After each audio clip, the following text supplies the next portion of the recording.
এই যে এটা হলো আমাদের ছাদের গাছের বাঙ্গি, কি সুন্দর তিনটা বাঙ্গি ধরে আছে। এই বাঙ্গিগুলোকে এখন আমার মা তুলবে, তুলে তারপরে বাঙ্গিগুলো কাটা হবে। দেখা যাক গাছের বাঙ্গি কেমন লাগে।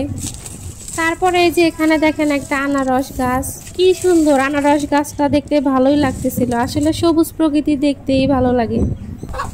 আমার মায়ের ছাদ একদম পুরো গ্রাম্য প্রকৃতির পরিবেশ, আনাচে কানাচে সবুজ ঘাস, লতা পাতা।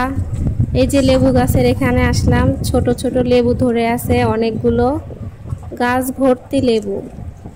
দুই একটা লেবু এই যে কাছ থেকে দেখাচ্ছি, লেবুগুলো কিন্তু অনেক বেশি টেস্টি। বেশ ভালোই কয়েকদিন পর সবুজ প্রকৃতির মধ্যে আসলাম। এই যে এখানে ঘাস ফুল গাছ, কি সুন্দর পিঙ্ক কালার আর হোয়াইট কালারের ফুল ধরে আছে। 9টার ফুল, এইগুলো দুপুরের পরে বিকেলের পরে এইভাবে ফুটে থাকবে না। তো এই যে এরই মধ্যে দেখেন দেখতেছি সবুজ আর লাল কালারের মরিচ, কাঁচা মরিচ, কি যে সুন্দর লাগতেছে দেখতে। এখানে নয়নতারা ফুল গাছটাই বেশি আছে। আবার এটা কি জানো, আবার এই যে এই পাশেও মরিচ ধরে আছে। তারপরে এখান দিয়ে যে তুলসী গাছ, তুলসী গাছটা অনেক ছড়িয়েছে।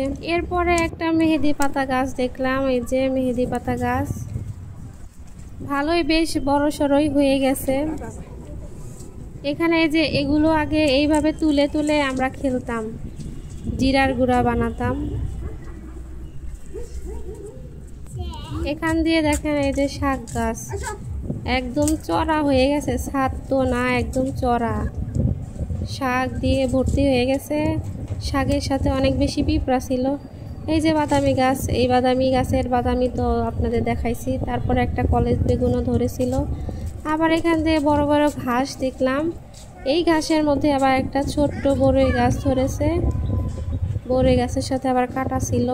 এই যে কলা গাছ, কলা গাছের সাথেও অনেক রকমের গাছ আছে। এখানে অ্যালোভেরা গাছটা এই যে হলুদ হয়ে গেছে রোদে, একদম তাপে, দইয়ের খুঁটির মধ্যে হয়েছিল। তারপরে যে ড্রাগন ফল গাছটা। তো আমি এই যে শাক তুলতেছিলাম কয়েকটা, গাছের সাথে প্রচুর পিঁপড়া ছিল।